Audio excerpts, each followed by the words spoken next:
I'm working today on a couple of daggers. I've got the templates right here. There's going to be a big one and a small one, and I'm going to take you through the whole process from start to finish so that you can see how I take something from a drawing all the way through to a finished piece.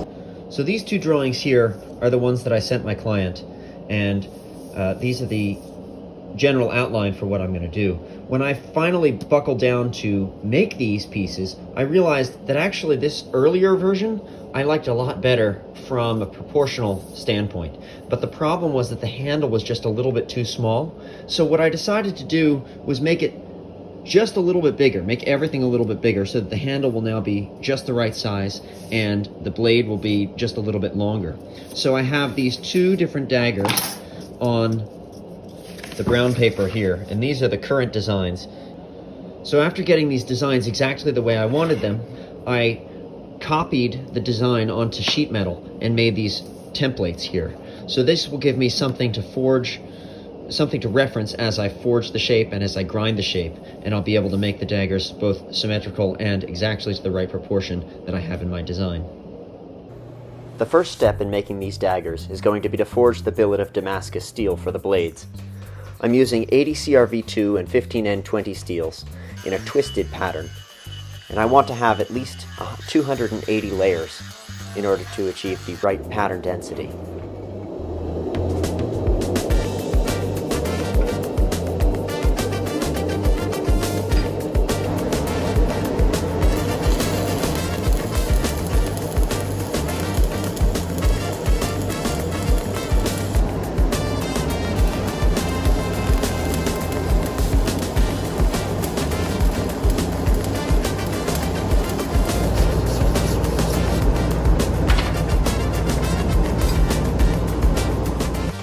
Once the layer count is sufficient and the final weld is set, I can draw out the billet under a power hammer to make an octagonal bar suitable for twisting.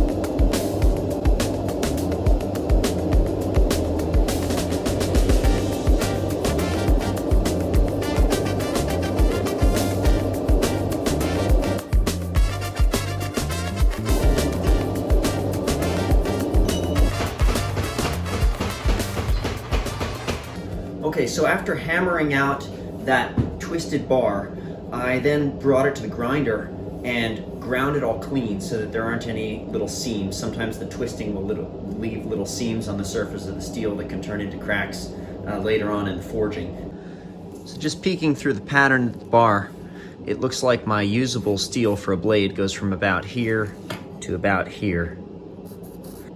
I'll probably cut it somewhere in the middle, maybe.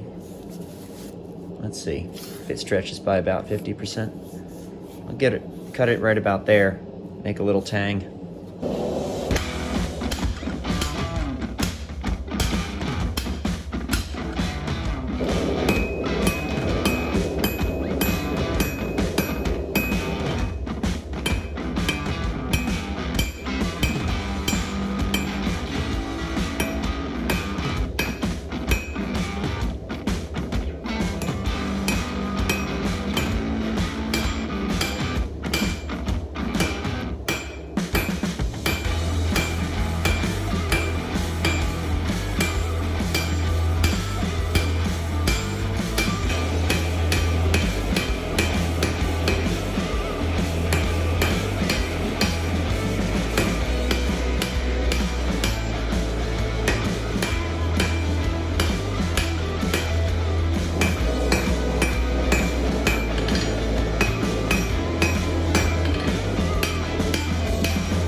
I left the tang short on the longer dagger in order to save material for the blade.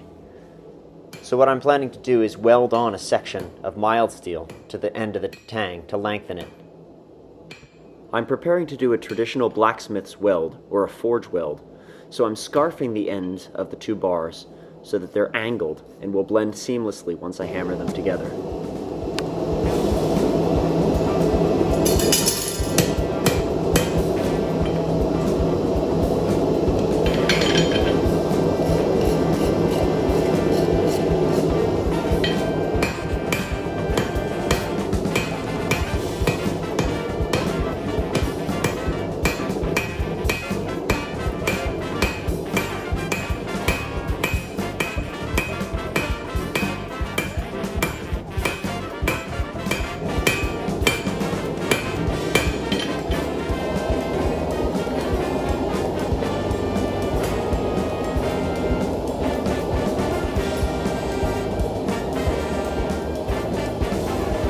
Okay, well, in an unfortunate turn of events, I noticed a couple of little cracks that are just from the end of the twist bar, just wasn't quite as solid as the rest of it.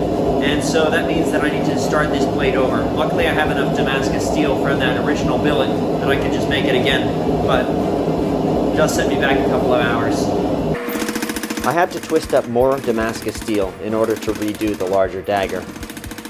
But this time, I started with more material, which made it so that this second blade took me less than half the time to forge.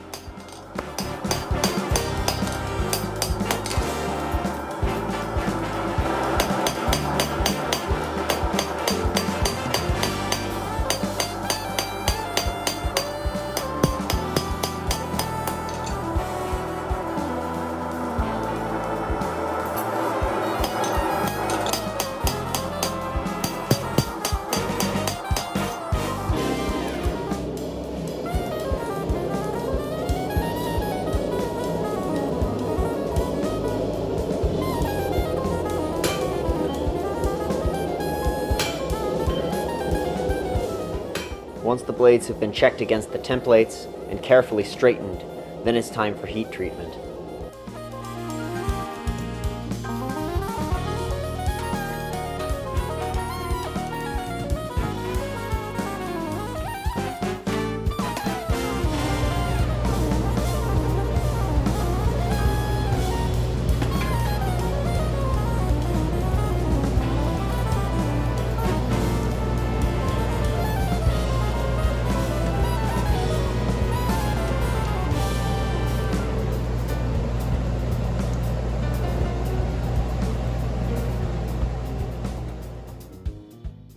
Now that the blades are fully hardened and tempered, I can start to shape them on the belt sander.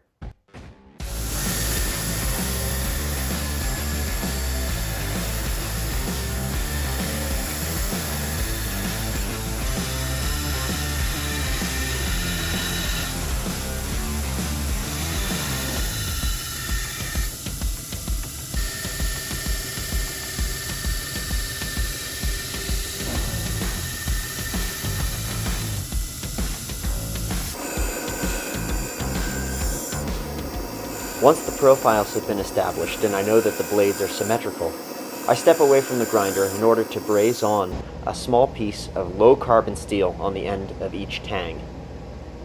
When I finally assemble these daggers, I will be hammering down the end of the tang onto the pommel, and the low carbon steel will make that process much easier and smoother.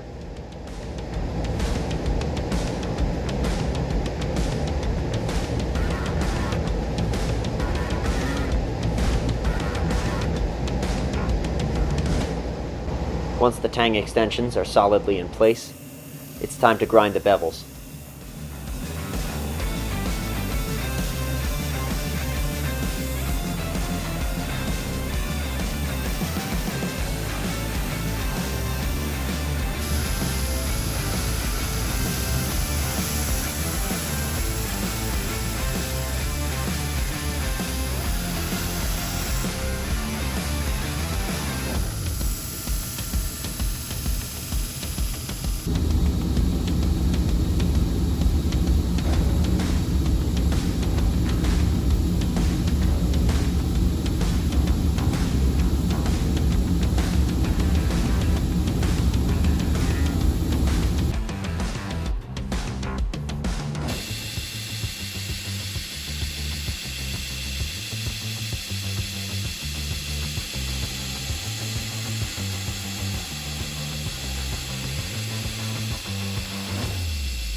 So I got this fuller roughed in. This side's pretty good. Unfortunately, I made a rather large mistake right there. Luckily, I think I still have enough material in the blade to fix that mistake, so I'll just go back to the grinder and be more careful next time.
Now that the blade is shaped, it's time to forge the cross guards.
I made a special punch to match each one of the daggers, so that I can hammer it into the guard to make a tight-fitting seat for the shoulders of the blade.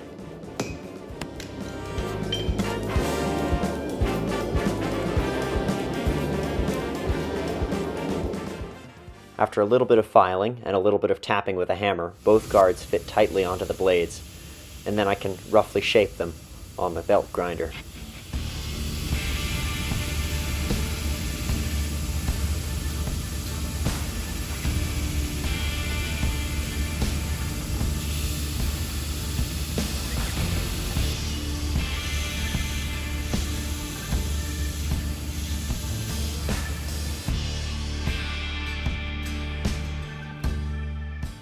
And now it's time to fit the pommels to the blades.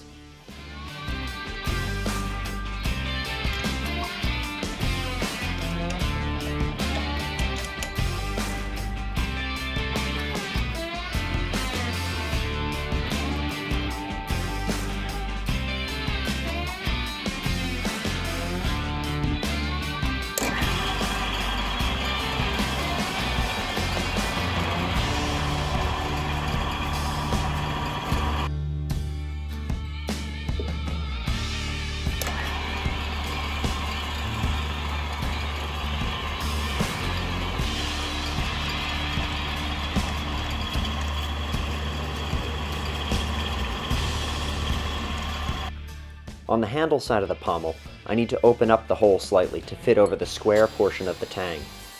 This will keep the pommel from rotating and ensure that it's aligned perfectly with the blade every time I assemble it.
Both of the blades are ground, and I've forged and fitted both guards and pommels.